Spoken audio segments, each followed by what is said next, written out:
Hi, I'm Scott Sampson from Brigham Young University, and these are some of our great students. Today we're going to talk about service design and innovation and introduce the tool PCN Analysis. Services. Service design, service innovation, the core of that is services. What are services? When you think of services, what do you think about? Anyone? Sir? Consulting services. Okay, consulting services, yeah. Are you thinking of going into consulting services potentially? Trying to get away from consulting services. Okay. Get away from it. Okay. It can be arduous, indeed. Sir? Cleaning services. Cleaning services. Wait a second. Consulting services, cleaning services, they both start with C, but what do they have in common? Consulting services, cleaning services. Sir? Just creating value for someone. Creating value. What makes them services? I mean, would auto manufacturing be a service? Not really. Does it create value? So you're right. You're right about creating value, but what is it distinctive that makes cleaning services, consulting services, and other services? What categorizes something as a service? In the back here. They're intangible. Okay, they're intangible. So consulting, the product, I mean, it could be, I guess consultants are tangible. Can you touch a consultant? You can, but you'll probably get slapped with a lawsuit. Okay. Cleaning services. Is cleaning services, is that intangible? Cleanliness might be considered, no, it's kind of an intangible state of things, but it's also kind of tangible. Well, let's think of some examples. Sir? I was going to say they're also perishable.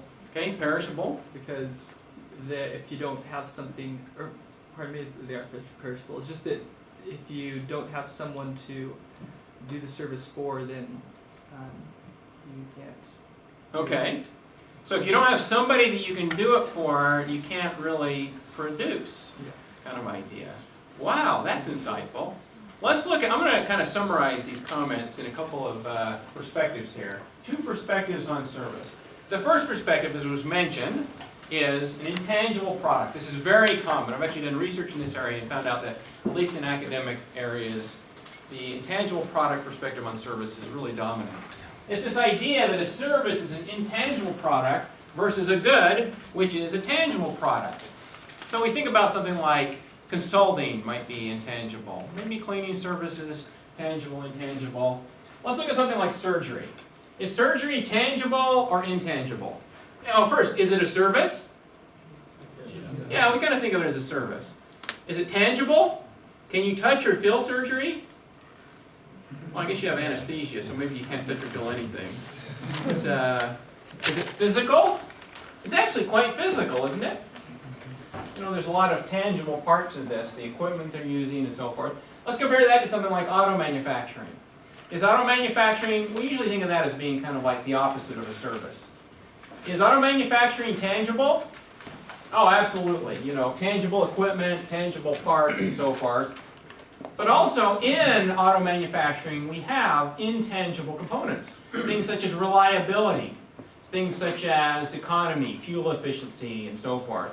We have a number of aspects of automobiles that we might say are kind of those intangible aspects. In fact, when you buy a car, very often what you're buying is reliability, or you're buying coolness, or some other reputation type of thing with that, which are tangible elements of that. So what we see is that services have intangible elements, but also some tangible elements. Same for things like a manufactured car. Let's look at some other services. What about airline services? Are they tangible? Can you touch or feel an airline? Has anybody been on an airplane in the last 2 weeks? Wow, a lot of you have. Could you feel the plane? Was it tangible? Yeah. Could you feel your legs? Or was it like I am, about 2 hours into the flight, I can't feel my legs? Okay. So it's kind of tangible with some intangible aspects to it. What about fitness services? Do any of you go to the gym? Are fitness centers tangible? Sir, in the back here? Okay, is it tangible? You can feel the treadmill. Yeah, the weights and things. So there's intangible aspects of this. The feeling you have, the, health, and so forth. But there's also very tangible elements. There, look at that, cleaning services, as was mentioned. Intangible, but also with tangible elements. The equipment that they use, tangible employees, and so forth. And look at this, auto repair. Now, is auto repair tangible or intangible? It's kind of both, isn't it? There's kind of the skill and expertise of the employees, but there's also the car itself. Now, here's an interesting question. What's the difference between auto repair, which we consider to be a service, and auto manufacturing, which isn't really considered to be a service by most people? What's the difference? Not, sir? It's like what I was trying to say earlier, that the goods are perishable in services because you can't stock them in inventory. Yes? So you can't just save up a bunch of services. If you don't have anyone to fix their car, Yeah. you're wasting time and not making any money. Okay, so in this case, if you don't have any customers, can you produce? What do you call it when you fix a car without somebody asking you to fix the car? What's it called? Illegal? It's called illegal. It's called stealing. Yeah, theft, larceny, or something like that. Yeah. So we have to have something from the customer here. Whereas auto manufacturing, can we produce if we don't have anything from customers? Let's say it's right now the low season for people buying cars. Can auto factories still produce cars? You bet they can. They can produce, because all the inputs into that process come from suppliers that are independent from customers, so they can produce all they want and then sell to future customers. So this is a great insight here. What I'm going to propose here is that this idea of services being an intangible product is just wrong. There's intangible elements to products and to services, but there's also very tangible elements as well. In fact, I was doing a seminar a few years ago in the UK. We were talking about this concept, and I asked for a volunteer from the group here. It was a professional seminar, and the guy that volunteered, I said, so what's your profession? And he said, I'm a psychiatrist. I thought, oh, psychiatrist. I said, is that tangible? He said, absolutely. A lot of psychiatry is about, like that curvy couch thing, and, there's physical items that they use to help in psychiatry and so forth. So he even suggested that something as intangible as psychiatry could actually have very tangible elements. So the other perspective we're going to look at, I'm going to call interactive processes. And this gentleman mentioned here. A service is a co-productive process that involves provider and customer interactions. So this concept of co-production, the term co comes from Latin meaning with or together. So it means that we have a customer and a provider working together to produce some value for the customer. Co-productive. So let's think about this, co-productive idea. Is auto manufacturing co-productive? How many of you own a car, by show of hands? How many of you participated in the production of your car? None of you? Yeah, we don't participate in it. We just get the final product that comes off the assembly line there. So it's not a co-productive process. What about something like this, Disneyland? Anybody here ever been to Disneyland? Okay, somebody explain. Ma'am, you've been to Disneyland? I have. How does Disneyland work? What's the productive process of Disneyland? You go to Disneyland, and there's characters and rides and different things. Yeah? Okay, so we have the inputs to the process are characters, like Mickey Mouse. Now, would it be disconcerting to tell you that I think there's actually somebody in this costume here. This is not really Mickey Mouse. Just because if you run around fast enough, sometimes you can maybe find two Mickey Mouses in the park at the same time. Okay, so characters, labor, rides, equipment, what else? What else goes into the Disneyland process? Food, okay, churros. Gotta love those $4 churros, right? Yeah. Worth every penny. What else? What else goes into the process? What are the inputs to the Disneyland process? You, the consumer. Ah, now that's interesting. We have equipment and labor and materials, food materials and so forth that all come from suppliers, from the labor market or from equipment manufacturers and so forth. But we have another input to the process, which is the customer. Now here's a question. Can Disneyland produce without customer inputs? I mean, like right now, it's the week after Thanksgiving, probably not the busiest time of the year at Disneyland. So, what are they doing now? I mean, it's a small world. If there's no guests, can It's a Small World still produce? Actually, if there are guests, can it produce? I don't know. Anyway, I mean, the ride can go, but if there's nobody on it, is it really producing? No. In fact, it's customer dependent. It is a co-productive process. Now, as you talk about this, if you are the input to Disneyland, are you the input to Disneyland? Yeah. As a guest? Then how is value added through the Disneyland process? What's the value of the Disneyland process? The experience. Okay. The experience that you have, see? It's actually, it changes you, doesn't it? Disneyland changes you. I mean, think about that. You go into the park at the start of the day, how are you? You're kind of stressed out from school or from work or whatever.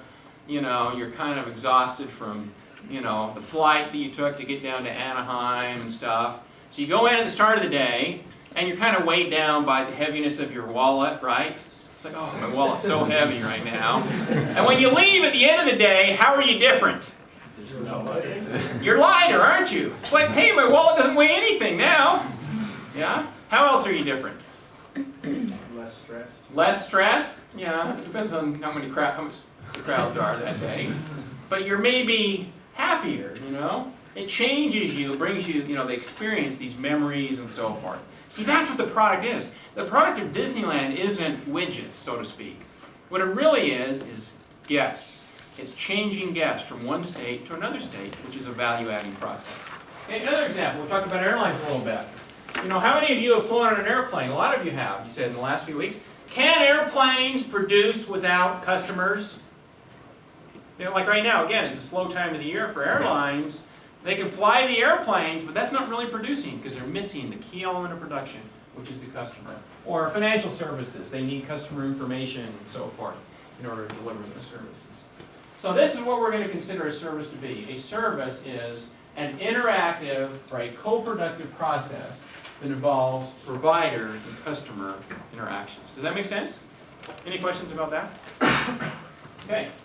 So, time for a quiz. You've done good so far, but I think we've got to have a quiz in here to keep us on our toes. This will be kind of a group quiz here. So, first question. Making food. Is it a service or not? How many think making food is a service? Okay, some. How many think making food is not a service? Whoa, we're almost evenly split here. What if we're making service in a factory, like a TV dinner factory over here in Springville? Would we consider that to be a service? We're making for future customers? No, not really a service. What about making food at a restaurant? Would that be a service? Yeah. Based on customer orders. It's a co-productive process. So co-productive, so therefore we consider it to be a service. Okay, what about assemble? Assembling things. Is that a service? How many think it's a service? Ooh, a few. How many think it's not a service? Okay, most of you. What if we're assembling like little plastic people in a factory somewhere in Asia? Would that be a service? Okay, for future customers. This idea this gentleman mentioned. You know, we can kind of do this for inventory. Okay? No, we don't really think of that as a service, do we? Now, when you look at this picture, I don't know, are you like me? What do you think about when you look at this picture? Yeah? What are you thinking about? This guy said lead paint. Lead paint? Okay. That's not what I think about. What I think about when I look at this picture, for these people, when they fill out their resume, does it say, I have experience working with people? Do these people consider themselves to be a people person? I don't know. Okay. What about, on the other hand, if we're assembling real people? Like in a hospital. Service? Customer dependent. So it's co-productive. Therefore, we consider that to be a service. Okay, what about this? Auto painting. We're painting cars in a factory in Ames, Ohio. Would that be considered a service? No, not really. It's kind of a manufacturing process. Versus painting cars in an auto body shop for customers. Kind of a service. It's co-productive, so therefore a service. Okay, one last example here. You're doing well so far. Playing music. Now for this, we need an expert. Do we have any musicians in the room? No, this is a business school, so I don't usually get a lot of musicians, but come on, some of you. Okay, I see some fingers pointing here. You're a musician? I am. What do you play? I play trombone. Sweet. Okay. So have you ever done studio recording? I have actually. Okay. So how does that work, studio recording? You decide what song you're going to record. Yes. And you record it again and again and again until you know you have Again a and good again. recording. And what if you make a mistake? What happens? You do it again. You do it again. And then finally, you have this product, which is, you know, an MP3 file or whatever, and it's perfect. And nobody knew how many times you had to redo that step there. Does that make sense? Now, would we consider this to be a service here, at least from the perspective of the fans? Would that be considered a service, or are you making a product that's kind of pushed down a supply chain to the fans?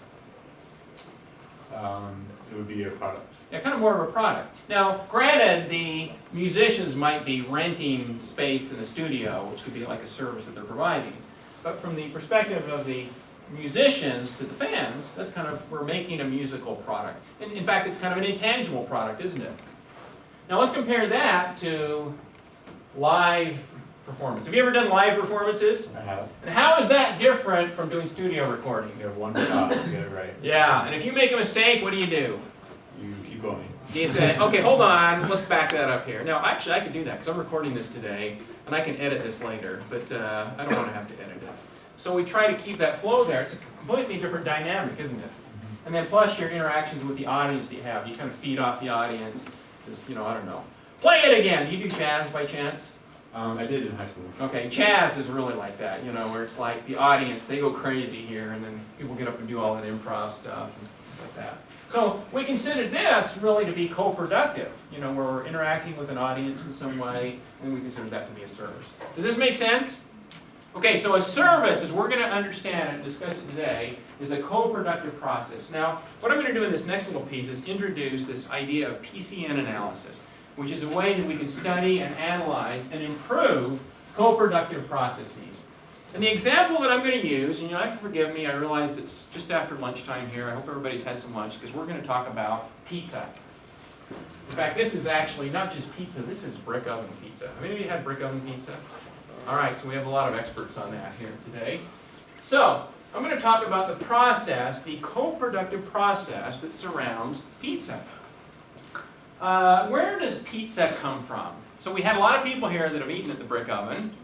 Who can explain to me where pizza comes from? Does anybody know this? Anyone? Nobody knows where pizza comes from? It's the great mystery. It's like with my kids. Where does milk come from? The fridge. Where do you think? No, I mean before the fridge. The counter? No, before the counter. I think it was in the car. No, before the car. No, I think the store? Yeah? I mean, my kids know this stuff, but we kind of, in this day and age, things just kind of magically appear. Where does pizza come from, sir?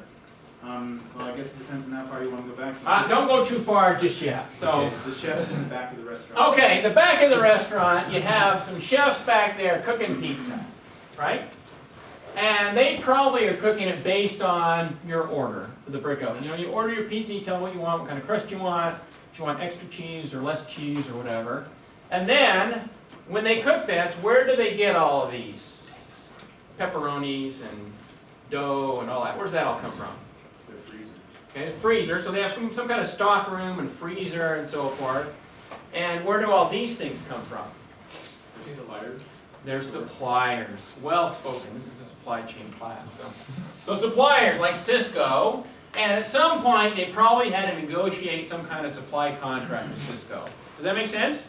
So this is kind of like the genealogy of the pizza here. It's 4th-generation chart or something like that. So, okay, now this is a process. Thank you. This is a process that we may represent as a flow chart. Have any of you done flow charts before in some class?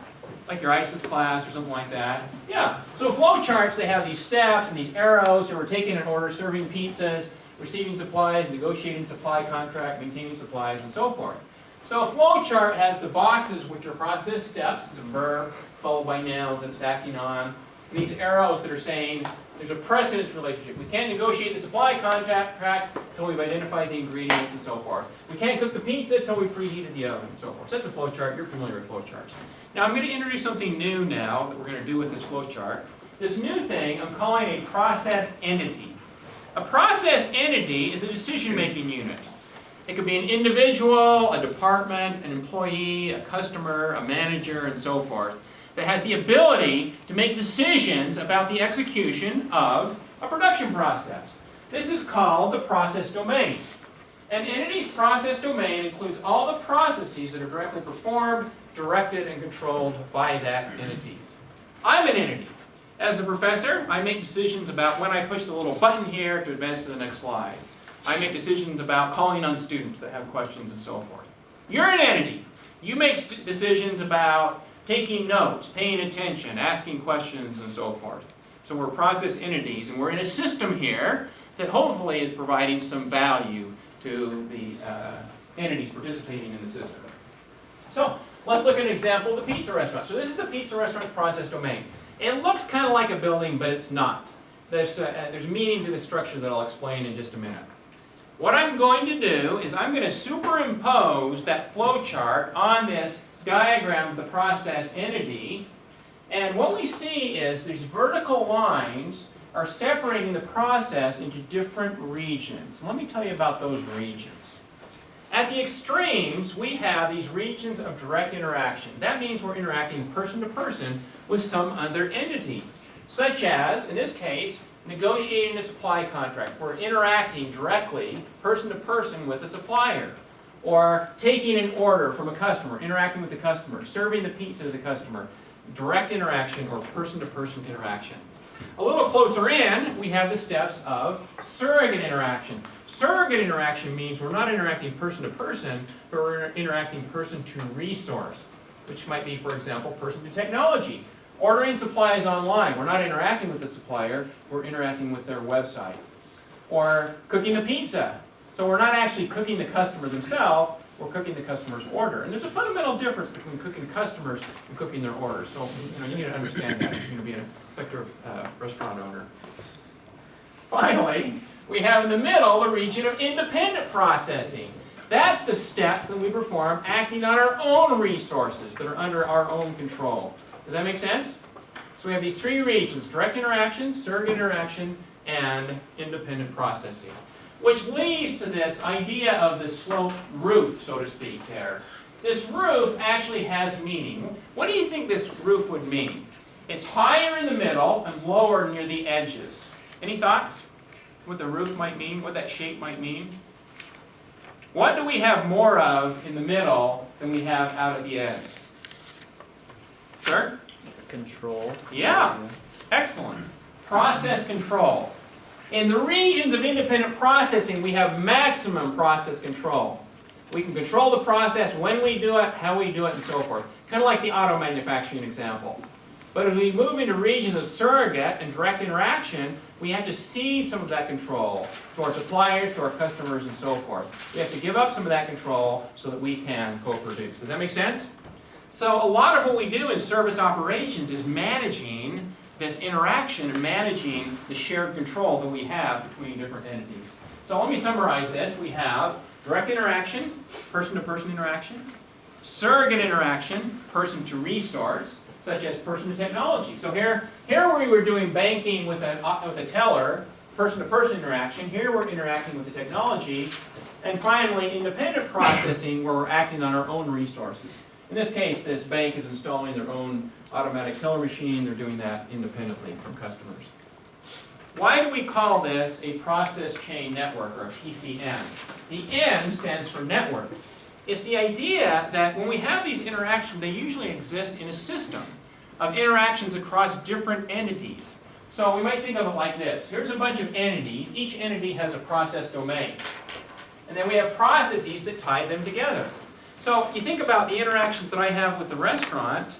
Well, there may also be interactions that I would have with, for example, a bus system if I take the bus to the restaurant.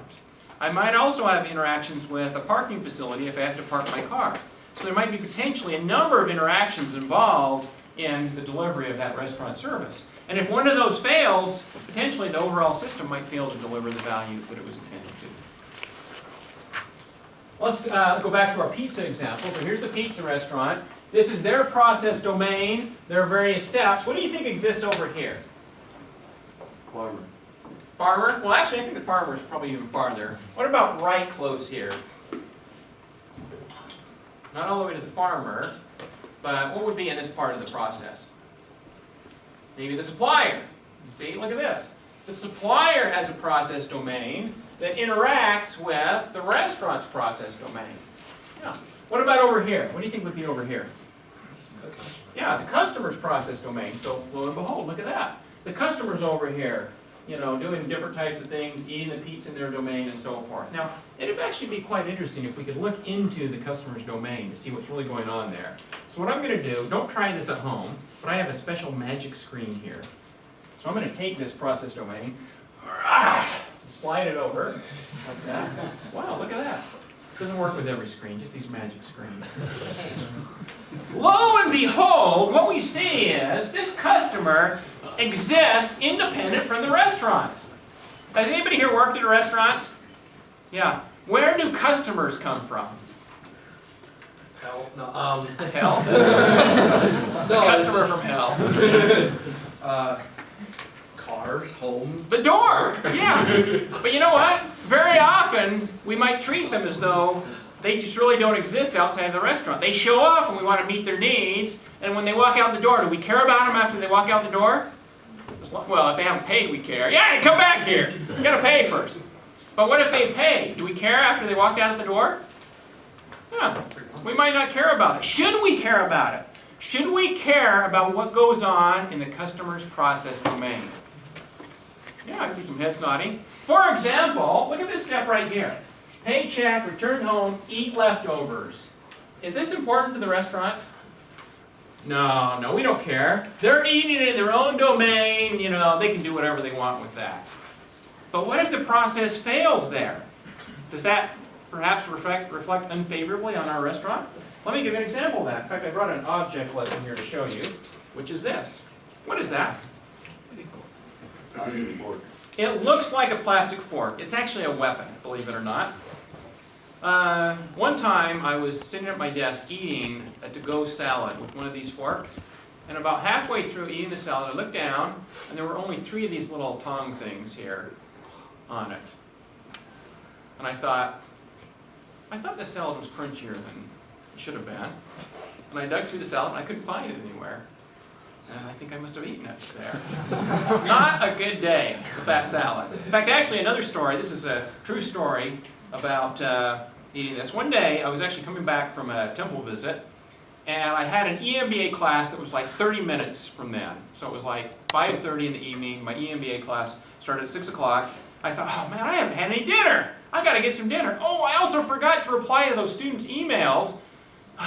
What am I going to do? So I stopped at a Mexican restaurant, kind of on my way, and I ordered their Nacho Grande. Oh man, I love those things, just smothered with cheese and guacamole and all that stuff. And I went into the drive-in, I ordered the Nacho Grande, they stuck it in the bag, threw in some napkins, threw in a fork, just like this. In fact, I think it was actually even a flimsier fork than this. And I drove back to my office, I got to my desk, I rebooted up my computer, started up my computer, I opened up the Nacho Grande, and I pulled out the fork, and it was flimsier than this. And I thought, what's going to happen if I stick that fork into that cheese? I'm going to be breaking that fork. It wasn't going to survive there. So I'm sitting there thinking, this is a real ethical dilemma for me. It's like, what do? I can either eat with my hands, but I'm not going to eat with my hands and type on my keyboard, because then you get the grease all over the keyboard. So it was either eat or take care of my students. Eat, take care of my students. What would you do? Easy. Man, you're an uncaring group.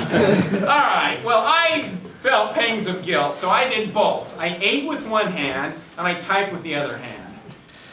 And it was a miserable experience. It was a failure. In fact, when I saw that fork, it made me wonder, what else is cheap about this restaurant, you know? What about the other equipment they're using? What about the ingredients? Is everything cheap?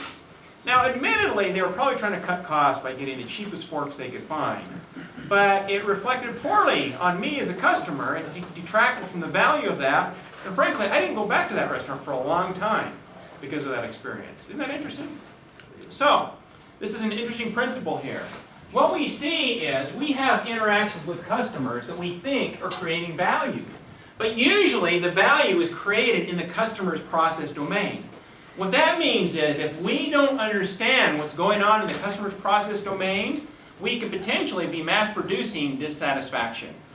It behooves us to understand what goes on in customers' process domains. Now, I do a lot of speaking and consulting in this area, talking about these same types of ideas. And what I find is the people that I work with from all types of industries is that very often they understand what goes on in their domain. I mean, companies want to know the processes that are under their control, but they have very little understanding of what goes on in the customer's process domain. But if they were really smart about this, they try to understand how customers realize value through these interactions. Does that make sense? All right. So, here's a healthcare example. I'm not going to go through this example because it's kind of similar to prior ones, but health clinic, patient, insurance company, and a pharmacy, and a process. And in fact, in my book and in my courses, we go through healthcare examples where there's major failures. I mean, right now in the U.S., healthcare is in an abysmal state. And it's getting, actually, interestingly, almost worse. It's getting more and more costly with perhaps even less quality of care. And one of the reasons for that is that everybody operates independently. The integration between healthcare processes, including insurance companies, clinics, patients, specialists, pharmacies, and so forth, is not well thought out. So the way that we can improve that is by improving the design of the system.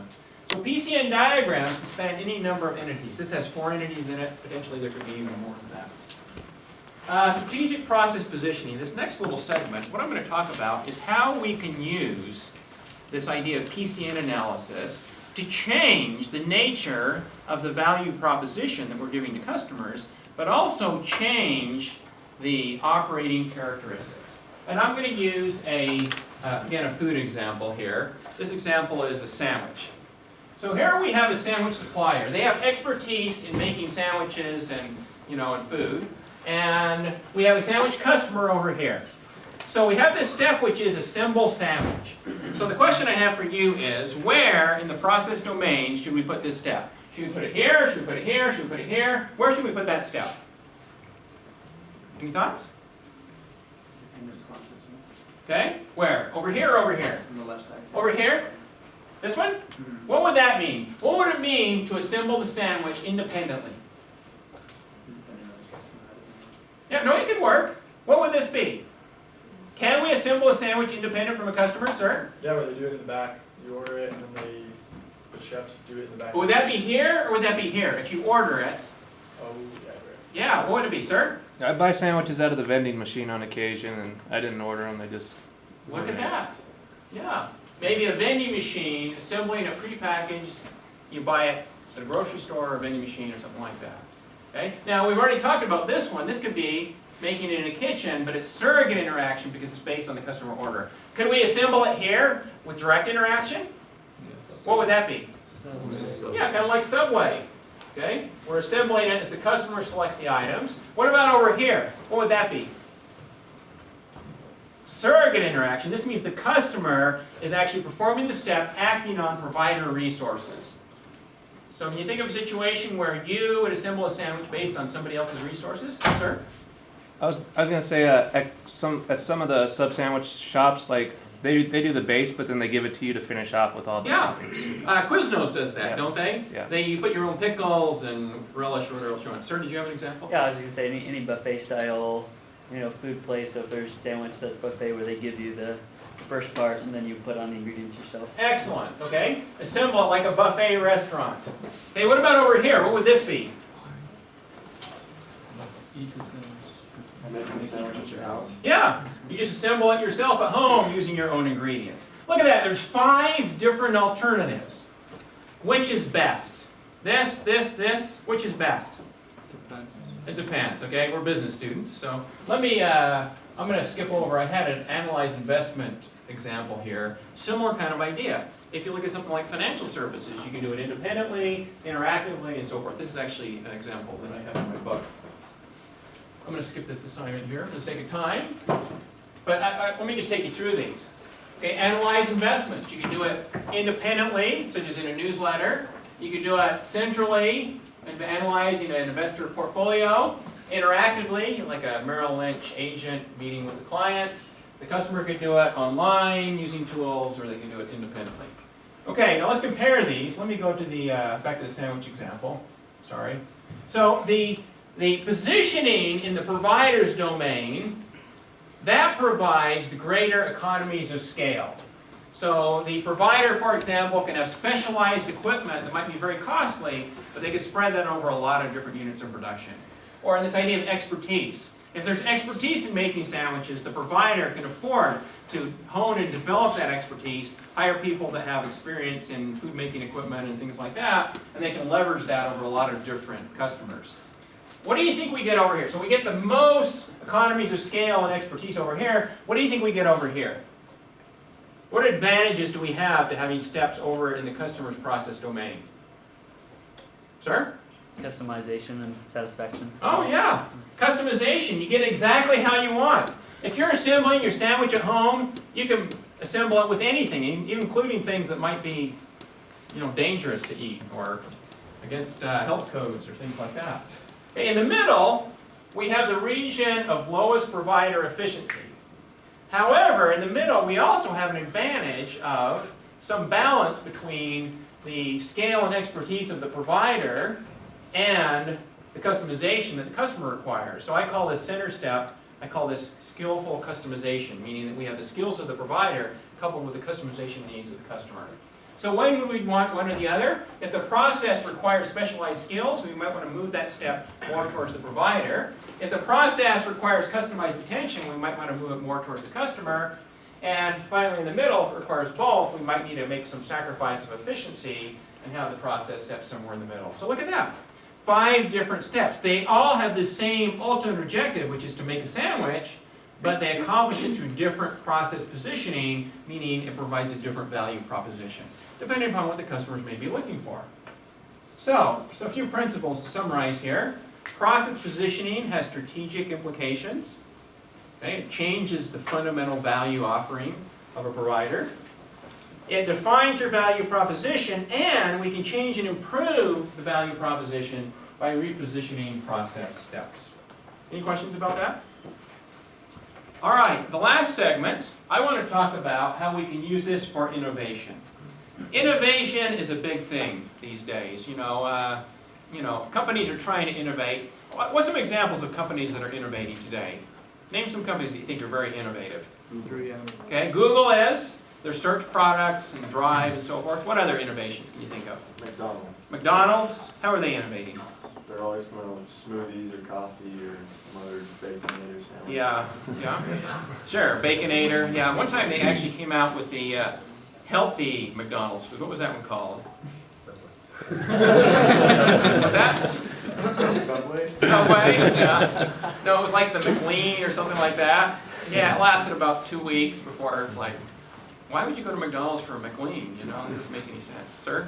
Yeah, I was going to say Amazon's also really innovative. Okay, yeah, Amazon. Now the interesting thing is, we find a lot of innovation in technologies, and also in things like automotive technologies, electronic technologies, and so forth.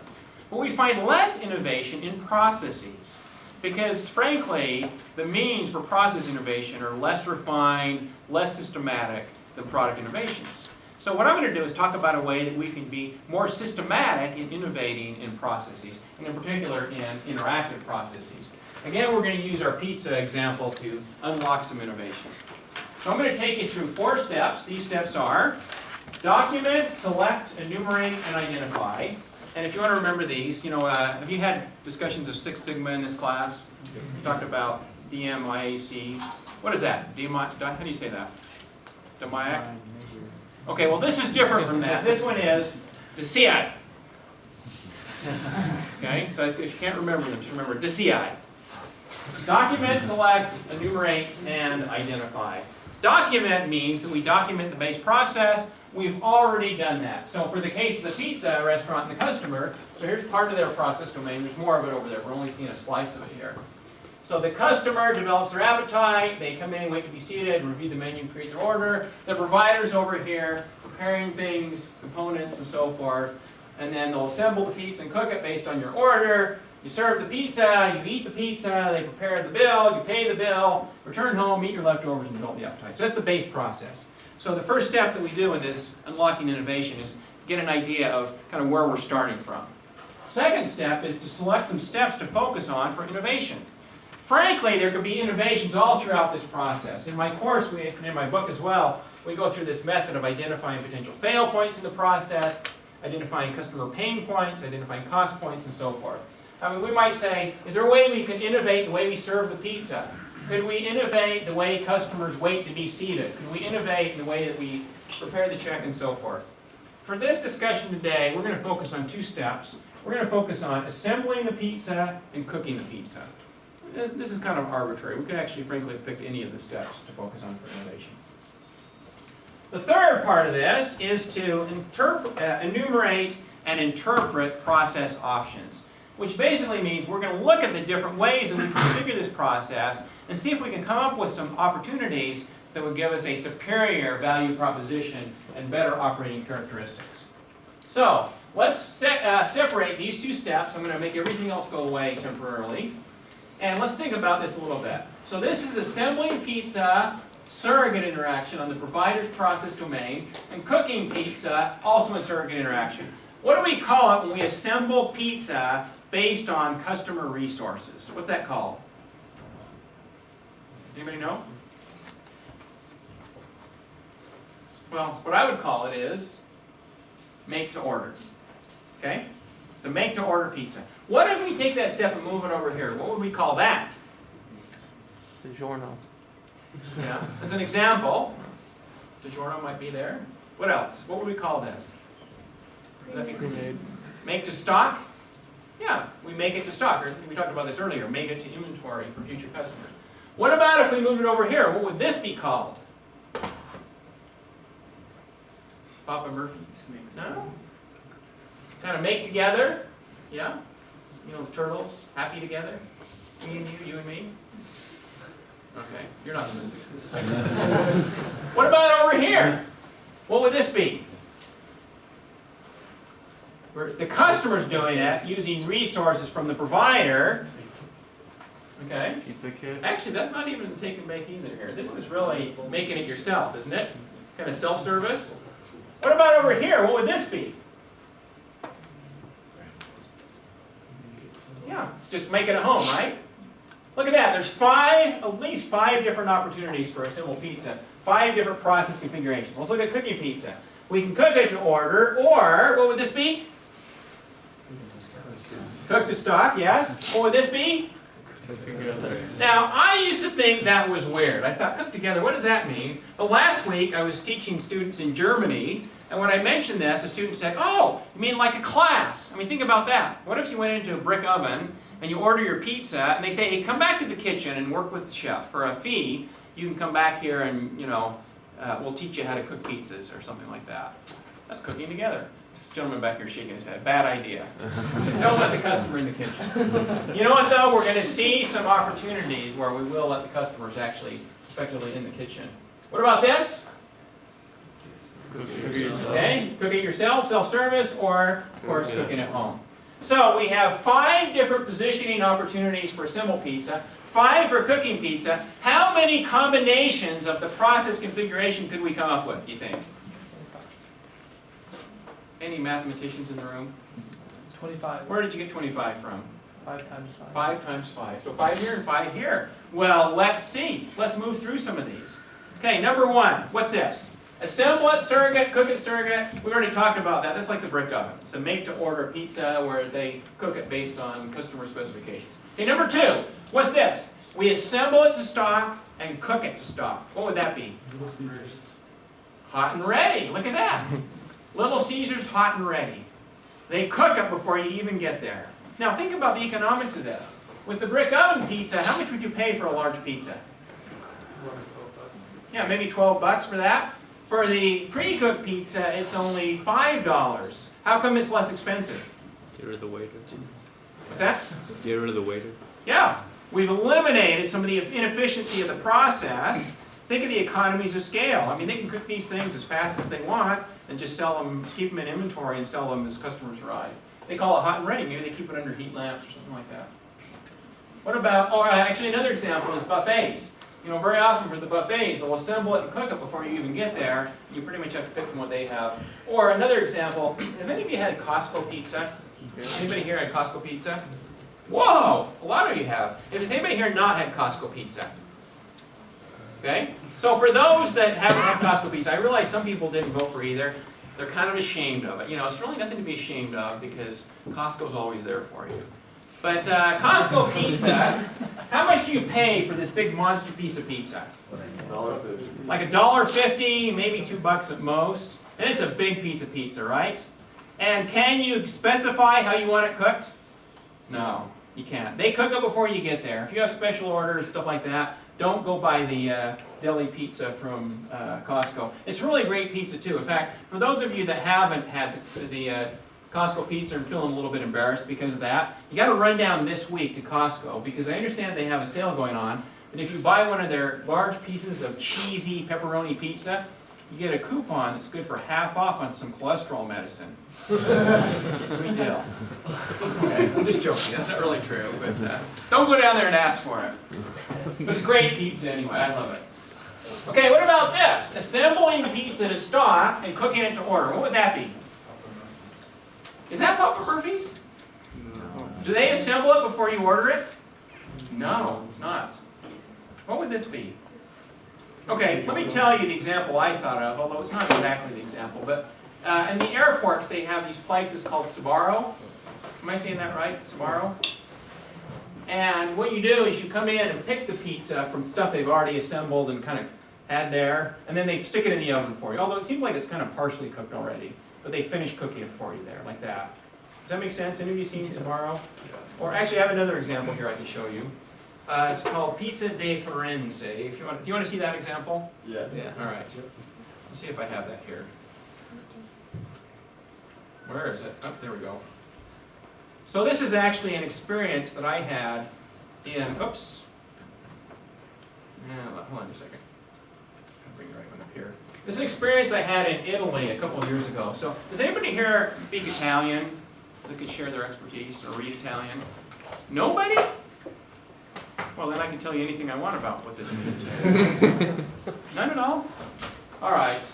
Firenze actually means Florence. There you go.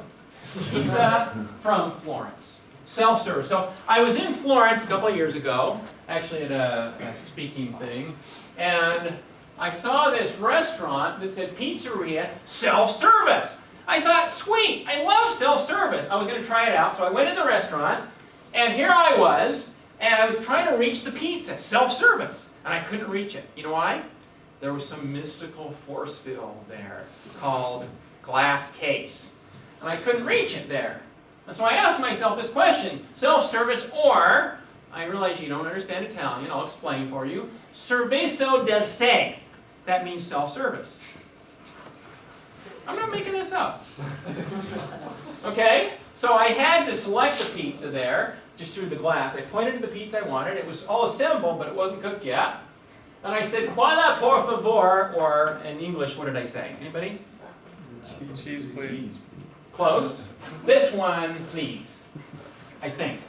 Maybe cheese, please. I don't know. Use Google Translate. Okay? Then, the person that was helping me there said, "Nel forno." You know what that means? I think you speak Italian. It's a love language, they're all the same. No, they're all the same. Nel forno. Okay? And then, here it is. Godorno bene. What does that mean? I actually can't remember what that means. Keep it, well, I don't know, nicely. Thanks. Tenga el resto. Keep the rest. Actually, I thought they meant keep the change. Keep the change there. Because I was going to eat the pizza. Here, have the rest. I've just finished eating this pizza. Okay? Look at this! I've already been through like 5 steps of the process. Finally, infine, self-service. Finally, self-service. So I got to get my own silverware. And then I turned around, and I'm thinking to myself, are they going to seat me here? No. Dove sedersi. Where should I sit? Where should I sit? Ah, mi sedero qui. Huh? What's that? I'm going to sit here. And I did, and consumo de self-service. I got to eat it myself. So look at that. That was my experience with self-serve pizza. All right, back where we were. So that's number 3. Oh man, we got to keep moving here. We're only up to 3. We got 25 of these things. Number 4, what's this one? We assemble together. They cook it for you. What's that? Build-A-Bear. Build-A-Bear? Yeah, but don't eat those Build-A-Bear things. Please. Subway started a pizza option at some of their restaurants. Actually, interestingly, that's what I thought of. Have you ever had it? I have not. It's awesome. It's pretty much like ordering sandwiches, and you get all the exact same toppings, except for they do it on a pizza crust, and then you just cook it afterwards. And so you can get a pizza with pickles on it, and sprouts on it, and any other sandwich things, or normal stuff. They have like pepperoni and things like that as well. And then they cook it for you. It's really cool. Isn't that kind of interesting? I thought it was a great idea. I've only had this once before, but I thought it was a wonderful idea. Okay, what about this one? You assemble it yourself, and then they cook it for you. What's that? Mongolian grill. Mongolian grill. That's what I thought of. I love Mongolian grill. So explain how Mongolian grill works. Just put the raw ingredients in a bowl. And Who? Who is you? The consumer. The customer does, see? You assemble yourself. Well, you don't assemble yourself. You assemble your meal yourself. You assume you're already assembled yourself. Okay? And what do you have here to assemble? Just noodles, meat, Yeah. vegetables. All kinds of great stuff. It's awesome. So you assemble it, then you take it down, and you can't cook it yourself though, can you? They cook it for you, because that actually requires skill. They do this thing with the sticks, you know? I'm talking about, they kind of flip the sticks around and flip things over like, yeah, you can't do this yourself. They have a big tip jar there, you know? It's like, whoa, this is really complicated. And then when they're done, somehow or other it grows. And it's like, oh, it's not going to fit in the bowl. It's not going to fit in the bowl. And they get it back in the bowl. Oh, this was a pretty high stack here. This particular Mongolian grill has a limit of like 4 inches above the top of the bowl here. So. And then, of course, they let you eat it yourself, but you know, if you wanted, they probably can feed it to you as well. All right, what about this, number 6? You assemble it yourself, then you cook it yourself. What's that? Lonely. Lonely. It's just you, it's just lonely. No, actually, it's, I don't know, did any of you listen to Brian Regan? Yeah. And he talks about, you wouldn't understand this, it's Barry Manilow, but Barry Manilow is awesome, back from the 70s. But this song, All by Myself. He talks about how, you know, for kids that's a great thing, but for adults it's like, you know, horrible and lonely and stuff. Here we go. All by myself. What's this? What's the pizza concept in this configuration?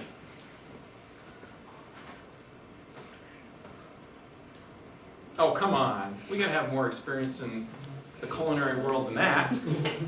Okay, I'll give you a hint. I had this last year when I was in Tokyo on a consulting assignment, and it was in downtown Tokyo in the Roppongi district. Does that help? And my waiter's name was Bob. No, it wasn't Bob. I don't know what his name was. All right, well, I'll tell you what it is. It's something called shabu shabu. Have any of you heard of shabu shabu? Okay, what is shabu shabu? It's like an all-you-can-eat place, if I remember correctly. Yes, but what's different about it? Is it just a buffet? Do you go out to the buffet and fill up your plate and come back? It's a hot pot. Yeah, it's hot pot. The plate comes to you. In fact, this pot has broth in it. They bring it to your table, and underneath it's what? Flames that keep it. Flames. Whoa, you gotta like a restaurant that brings flames to every table here, you know? I mean, next time I go have shabu shabu, I'm bringing like marshmallow sticks, you know, and s'mores and stuff like that. So you have these flames here, and then they have plates of what? It's like raw food. Raw food, raw meat, raw fish, stuff that will kill you, right? And what is your job as the customer? Put it in the pot. Yeah. And if you don't do it right, you're dead, right? Like the whole thing could explode, you can get food poisoning, but they trust their customers. You get tremendous customization here, but not very good economies of scale. So my experience when I was in Tokyo, I had to try this, and I just had flown in that day. So it was like 3 o'clock in the afternoon. In fact, the restaurant, they were just about to close, for at least for the lunch crowd. And I said, can I come in and get shabu shabu? Although I think I may have made a mistake first. I said, can I get shamu shamu? And they said, no, we don't serve dead whale meat here. But I said, no, I want shabu shabu. And so they took me to a place, I sat down on this bench, and they brought out all this stuff, and I looked at it and I thought, okay, what do I do now? And then I saw there were instructions there in Japanese. So I just kind of looked at it for a minute. And then they said, oh, and they didn't speak any English. So the waiter came out and he said, he brought me a card that was in English, but it wasn't a very good translation. I couldn't figure it out. You know, like how long are you supposed to put the meat in? Do you know how long you're supposed to put the meat in? I don't know.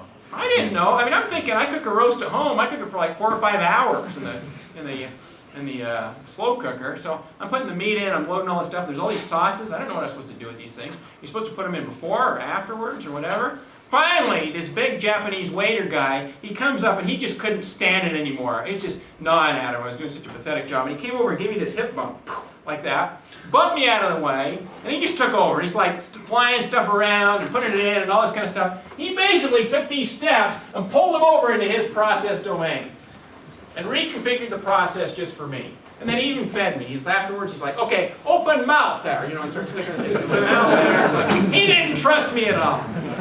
Well, actually, he didn't feed me, but it was very co-productive. The customer was very involved in that project. And it's actually a great thing. I mean, if I ever did it again, for one thing, I'd print out the instructions before I go to Tokyo, so that way I can study them in advance.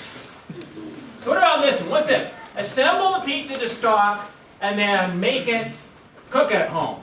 So you assemble it to stock, you cook it at home. What's this? Yeah, it's DiGiorno's. And we already, we practiced our Italian here. Is that DiGiorno's? Did I say that right? Yeah. Or is that, it does have this little D with the 2 lines under it. Does that mean we're supposed to say them like DiGiorno's or something like that? Louder. DiGiorno's. Okay, it says DiGiorno's. Try that next time you go to the grocery store. Excuse me, where do you keep your DiGiorno's pizza? They say, oh, you must be Italian. All right. Brian Regan has a friend that doesn't know Italian, but he uses the word manicotti and everything. He says, oh, my mama, she likes the manicotti. So go listen to that. All right. Grocery store for pizza. Or Costco has this. Look at that. Costco will not only sell pre-cooked pizzas, but they'll sell these pizzas you can take home and cook yourself. And man, they are so loaded with pepperoni, you wouldn't believe it. I mean, it's almost, you couldn't fit another piece of pepperoni on it without like causing severe critical mass or something. All right, so they have both opportunities at Costco. They're covering the market there. Okay, what about this? You assemble it yourself at home and cook it at home. What would that be? It's like homemade pizza. Now, in fact, I know people have been kind of eager to say Papa Murphy's. I keep hearing people say Papa Murphy's. No, no. Papa Murphy's. No, no. This one actually is Papa Murphy's. They have this thing called Mini Murph. It's a kit. It's like going to IKEA and buying a pizza. And you don't really get the pizza. You get a kit that has instructions, and the instructions have no words on them. It's like, okay, I can do that. You know what I'm talking about? Didn't you go to IKEA? Yeah. Did you hear that? Apple, that they're actually coming out with a new, it's not an iPhone or an iPad. It's a car made by the Korean firm Kia Motors. You hear about that? No, I'm serious. It's called the IKEA, and it's a car that comes as a kit in a bunch of boxes, and it has instructions with no words on them. And you're supposed to assemble it yourself. With only an Allen wrench, right? With only an Allen wrench. That's all you'll need. It has 287,000 steps. Okay, that's not really true. It's not really an idea. But there is a Mini Murph. And the Mini Murph, they assemble it at home and you cook it at home. It's targeted at kids.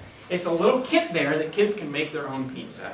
Actually, I wonder if on the box, I should check this, there might be like an emergency hotline. Are you stuck? I mean, you can't figure out, does the pepperoni go on the top of the crust or on the bottom of the crust? I can't figure it out because you're reading the instructions upside down. So you call this hotline and they'll walk you through it. Okay, be very calm, okay? Step away from the pizza here. Now, I want you to step back to the box and carefully open the box. Oh, I didn't know we were supposed to open the box. I thought we were supposed to put the whole box in the oven. Okay, that's number 8. Number 9, assemble it, surrogate, cook it at home. What's that? That's our Papa Murphy's. Take and bake. I don't like that take and bake idea. Take and bake? That sounds too, catchy, take and bake. You know what I prefer?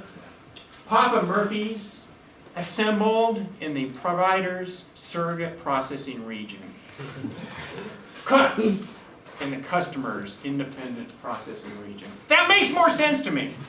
But obviously they have their own marketing people, they'll call it take and bake if they want.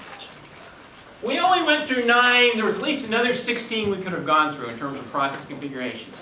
what we're doing is looking for desirable operating characteristics. Each of the 9 that we went through, they all produce pizza or some other food item, but they produce it in different ways and provide different levels of innovation in terms of the process configuration.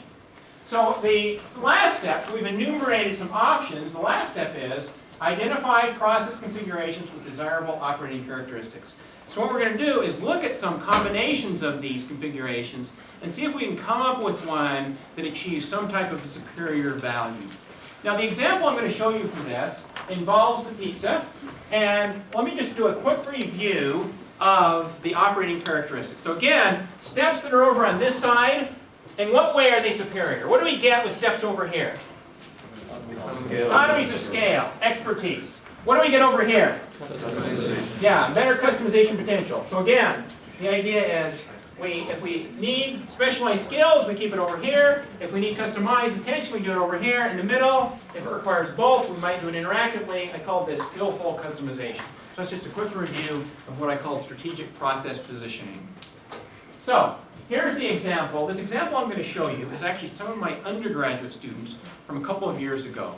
So they, as part of their semester project for their service management class, they were going to come up with some innovations for pizza process design. And here's what they came up with. These are the students, Ryan, Rachel, and Clark. And their idea was as follows. I actually asked for the permission to use their ideas in my book and in my presentations, and they gave me permission on this. So what they thought was, what if we assemble a base pizza and wrap it independently? You know, it's just kind of a standard crust with sauce and cheese on it. Then we drive to a neighborhood. The company already owned delivery vans, so we drive to the neighborhood, and then we have basically a mobile phone app. The driver has an app that they say, okay, through GPS, it knows where the driver is, it knows what inventory of pizzas are in the truck, and it notifies anybody in a 4-block radius around the van, pizza is 2 minutes away. So anybody that has this app on their phone, what would happen is it would beep their phone and the little pizza would show up on their phone. And they look at it and they think, do I want that pizza? And if they want it, they would tap on the little pizza on the screen. And if they tap on it, oops, it would say, signal to the driver, oh, somebody wants the pizza over on this street over here. So literally 2 minutes later or less, they deliver the pizza to the home. And then this was my idea, is the driver would have these little bags of toppings. You know, it could be like pepperoni or onions or anchovies or whatever. And each bag could be measured out, it could be like $1 per bag. And the customers would buy whatever toppings they want to put on the pizza, and they would put them on themselves. No, they wouldn't put them on themselves. They put them on their pizza themselves, is what I mean. Although I guess they could put them on themselves as well. Then they would cook the pizza and eat it. Now, what do you think? What grade should I have given these students for this part of their presentation? Well, I'll tell you what. Here's what I thought of this. What are the operating characteristics? Look at this. Over here, in the base and the crust, you don't need customization. They're relatively standard. So they got maximum economies of scale over here. Look at that.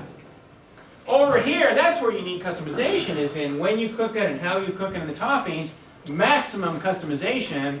And in the middle, relatively little interaction, so relatively little inefficiency in waiting and so forth. It was awesome. I gave them an A for this. This was just really an outstanding idea. Does that make sense? Is that kind of innovative there? I mean, I think about that. I mean, I'd be worried about it, though, because I'm sure they track me and they know what I like on pizzas, and they'd be continually tempting me. Oh, pizza, 2 minutes away. No, I just ate. I got the pizza there. Okay, last slide. Services are co-productive processes.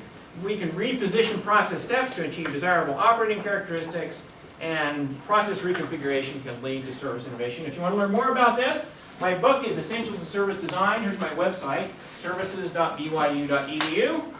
And I teach MBA courses as well as undergraduate course, Business Management 462 Service Management. I'd like to see some of you in there next semester if you're interested. Thank you for your time.